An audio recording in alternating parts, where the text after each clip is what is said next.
안녕하세요. 모던골프의 이영진입니다. 이번 시간에는 왜 수직낙하를 하는가? 수직낙하의 종류는 무엇이 있나? 어떻게 하는 것이 다른가? 이 세 가지에 대해서 설명드리도록 하겠습니다. 왜 수직낙하를 하는가?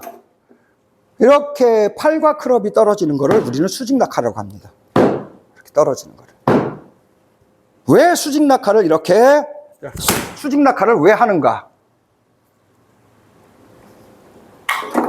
여러분들은 어떻게 생각하십니까? 수직낙하를 왜 합니까? 이렇게 여기 와서 이렇게 치기도 바빠 죽겠는데 여기로 떨어져서 공도 맞지도 않고 클럽 페이스도 어떻게 닿냐고 물어보고 누가 지나가냐고 물어보고 그런 거 골치 아픈데 뭐하러 이렇게 수직낙하를 하죠? 쓰잘데기 없이. 수직낙하를 하는 이유는 간단합니다. 원심력, 원의 이 속도를 증가시키기 위해서는 내가 이렇게 돌려서는 이 돌아가는 한계가 있기 때문에 이 돌아가는 거를 더 빠르게 돌리기 위해서 우리는 이렇게 위아래로 하는 겁니다. 그러니까 원심력의 상대성은 직선입니다. 직선에 의해서 원의 속도가 빨라집니다. 가속도가 붙는다고도 표현하죠. 수직낙하를 해야 얘가 가속도가 붙습니다. 수직낙하를 통해서 수직낙하를 해야 클럽이 떨어져서 계속 가속도가 붙는다는 거죠. 헤드가 무겁기 때문에, 이 원심력 때문에 그렇습니다. 이렇게 한다면 수직낙하를 할 필요 없습니다. 이렇게 하면 오히려 그냥 돌리는 것이 더 좋습니다. 대가리가 무겁기 때문에 수직낙하를 해서 속도를 증가하게, 가속도가 증가하도록 만들기 위해서 수직낙하를 하는 거죠. 그것이 일반적으로 우리가 수직낙하를 하는 목적입니다. 그런데 여기에 더 발전시켜서, 수직낙하를 좀 더 발전시켜서 얘기하면은 직선으로 원이 떨어져서 원이 그려진다면, 떨어져서 원이 생긴다면은 여기에서 떨어지는 힘에 의해서 바깥에 원이 생기는 것이 아니라 떨어뜨려서 시프트 턴이 된다면은, 중심축이 움직인다면은 그때는 얘기가 달라집니다. 떨어져서 헤드가 움직인다면은 가속도만 증가하는 것이지만, 떨어져서 헤드가 가는 것이 아니라 내 축이 돌아간다면은, 시프트 턴이 된다면 얘기가 달라집니다. 이 시프트 턴에 의해서 가속도가 되면서 클럽 헤드가, 자전의 상대성은 직선입니다. 원의 상대성은 직선이고, 이게 원심력의 상대성은 직선이고, 자전, 축이 돌아가면은 밖에 있는 클럽 헤드는 직선이 됩니다. 축이 돌아가면 얘가 원이 되는 것이 아니라 직선이 될 확률이 가장 높아지기 때문에 수직낙하를 하고 시프트 턴이 되어지도록 하는 거죠. 이따가 수직낙하라는 종류 세 가지를 간단하게 설명드릴 때 그 차이도 한번 비교해 보시기 바랍니다. 그런 이유 때문에 나는 수직낙하를 이렇게 하는 겁니다. 골프에서는 이 대가리가 무겁기 때문에, 두 가지 이유 때문에. 자, 그럼 수직낙하의 종류가 세 가지가 있다고 제가 얘기합니다. 첫 번째는 이 방향으로 보시면은 팔과 클럽을 내리면은 내가 돌아서 있지만은 90도 이상 되지 않기 때문에 내리면은 내 발 앞으로 떨어집니다. 이렇게.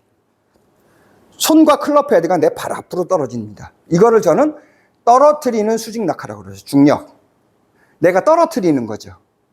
그래서 떨어뜨리는 중력은 클럽 헤드가 앞으로 가죠. 시프트 턴이 되는 것이 아니라 떨어뜨려서 헤드가 앞으로 가게 떨어지는 중력, 가속도만 만드는 거죠.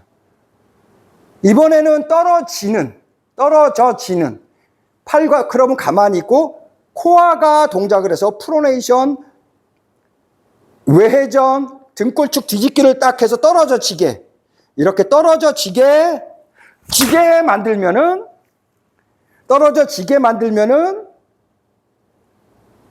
시프트 턴이 되어지는 거죠. 떨어져지게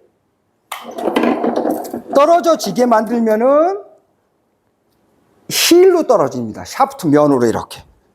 그러면서 헤드가 지금 이렇게 손보다 밑으로 떨어지는 게 보이시죠? 힐로 떨어뜨리면은 이렇게 떨어져지는 모습을 볼 수 있습니다. 마지막으로 세 번째. 잡아당기는 중력이라고 제가 얘기한 적이 있죠. 잡아당기는 중력은 어떻게 하는 거냐면은 팔과 클럽은 놔두고 내가 스쿼트를 하는 겁니다. 팔과 클럽은 놔두고 내가 스쿼트를 하면은 이런 잡아당겨지는 상태가 되는 거죠. 그러면은 채를 잘 보시기 바랍니다. 어디 있습니까, 얘가? 내 다리 뒤쪽에 있죠. 내 다리 뒤쪽에, 여기서 뒤쪽에 있으면서 이렇게 가기 때문에 쉬프트 턴이 되면서 헤드가 직선이 되는 겁니다. 그러한 목적이기 때문에 얘를 뒤로 뒤집는 모노먼의 스윙이 바로 이렇게 뒤로 뒤집는 버티컬 드롭이라고 하는 겁니다. 샬로우 버티컬 드롭이라는 말이 바로 이런 뜻이죠. 거기서 보시면은 가서 내가 스쿼트를 해서 동작을 하면은 이렇게 뒤로 제껴진다는 거죠. 그렇죠? 이것이 바로 버티컬 드롭, 샬로우 이렇게 표현하는 겁니다. 지금처럼 가서는 이렇게, 그렇죠? 그래서 누군가가 땅에서 잡아당긴다는 표현을 쓰죠. 나는 가만히 있고 팔과 클럽은 프로네이션 시켜놓고 뒤집어 놓고 이 뒤집혀서 내려가는 게 아니라 올라가는 거죠. 나는 올라가고 있어야 잡아당기는 중력. 나는 올라가고 있어야 잡아당기는 중력이 생긴다는 거예요. 나는 올라가고 있어야 잡아당기는 중력. 팔과 클럽은 거꾸로 올라가면서 이렇게 되어지는 거죠. 팔과 클럽은 올라가면서, 팔과 클럽은 올라가면서. 그러니까 어려운 말이죠. 자, 이렇게 서로 다른 세 가지의 종류의 수직 낙하가 있습니다. 자, 이 영상을 보시거나 아니면 저를 아시는 분들이 종종 이런 얘기를 합니다. 아니, 너는 어떻게 그런 거를 아느냐? 저는 기본적으로 등골축 5차원, 7차원, 힙 19차원, 다리 11차원이라는 개념으로 동작을 합니다. 세 개가 서로 분리되어 있고 좌우 분리, 상하 분리, 겉과 속이 분리되고 앞뒤가 분리돼서 뒷반지름이 써지면서 코어 속으로 이렇게 뒷반지름을 써서 뒤로 동작을 합니다. 11차원이 되면은 지금처럼 수직 낙하도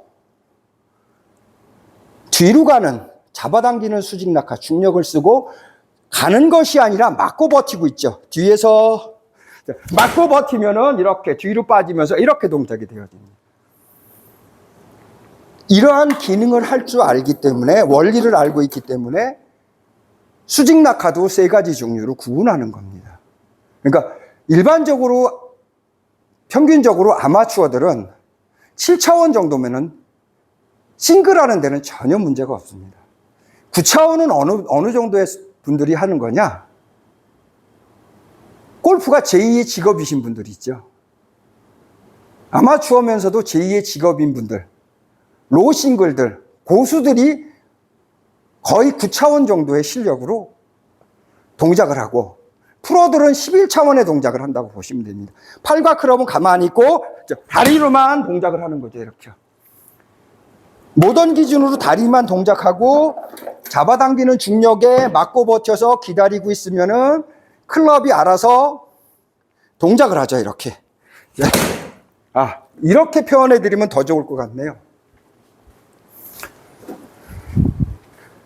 진자 운동으로 표현한다면 이렇게 간단하게 떨어지는 중력은 펴지는 거고요. 이렇게 접혔다가 펴지는 것이 떨어지는 중력이고, 이 상태로 떨어져지는 중력은 떨어져서 얘가 접혀지는 거고, 펴졌다가 접혀지는 게 떨어지는 중력이고, 잡아당기는 중력은 가서 있다가 잡아당겨주면은 얘가 이렇게 밑으로 진자 운동이 되는 게 아니라 팔과 클럽이 위로 넘어갑니다. 또 어떤 분들은 팔과 클럽이 위로 넘어간다 그러면 미친놈, 무슨 귀신 실 하나 까먹는 소리 한다고 그러실 겁니다. 실제로 말하면 잡아당겨서 그러면 우리가 접히면은 얘가 위로 이렇게 접히는 만큼 이렇게 위로 올라가서 위로 넘어가는 겁니다. 이걸 저는 어처구니라고도 표현을 하고 여러 가지로 표현했는데 진자로 얘기하면은 삼중진자가 있으면 클럽 헤드가 위로 이렇게 자, 위로 넘어갑니다. 위로 지금처럼 일부러 보여드리려고 폈다가 이렇게 되는 게 보이시죠? 지금처럼 동작을 하게 되면은 진자가 저렇게 움직입니다. 가서는 이렇게 움직인다는 거죠. 그래서 다운브로가 되고 핸드퍼스트가 되고 이렇게 되어지는 거죠. 레깅이 되어지고 이것이 바로 수직 낙하를 하는 목적이고 이유입니다. 그러니까 수직 낙하를 하는 이유는 단순하게 첫 번째 이렇게 떨어져서 가속이 된다. 원의 상대성은 직선이다. 그것이 일반적인 예시지만 두 번째는 구심력. 축이 자전을 하면은 상대성으로 클럽 헤드는 직선으로 나간다. 세 번째, 코어가 강해져서 잡아당기는 중력을 하게 되면 진자가 클럽 헤드가 캐스팅돼서 가는 것이 아니라 오히려 접히면서 위로 넘어간다는 거죠. 이렇게. 이 세 가지 단순한 이유 때문에 수직 낙하를 하는 겁니다. 그래서 스쿼트 수직 낙하, 잡아당기는 수직 낙하, 클럽이 뒤로 넘겨지는 샬로우 버티컬 드롭을 하는 수직 낙하를 하는 겁니다. 그러한 이유 때문에 수직 낙하를 하는 것을 알고서 이론적으로 알고 그거를 프로들을 보고 동작을 할 줄 알아야 지금처럼 가서는 수직 낙하 이런 거를 할 수 있는 겁니다. 자연스럽게. 그러니까 이 세 가지 수직 낙하를 구분해서 할 수 있어야 설명을 드리고 이해시킬 수 있어야 배우시는 분들이 편안하게 지금처럼 앉아서도 수직 낙하를 할 수 있다는 거죠. 이렇게. 이 정도는 돼야 수직 낙하를 설명하고 이해시킬 수가 있습니다. 그만큼 수직 낙하 자체는 어려운 겁니다. 그러니까 기본이 다 되시고 등지기가 되고 수직 낙하 뒤로 떨어져도 당연히 맞고 1000% 맞고 1000% 클럽 페이스가 닫아지고 1000% 누가 지나가는지 알고 난 후에야 수직 낙하를 하시기 바랍니다. 쉽다면 쉽고 어렵다면 어려운 겁니다. 골프를 잘하기 위해서는 수직 낙하는 절대 필수입니다. 꼭 한번 해보시기 바랍니다.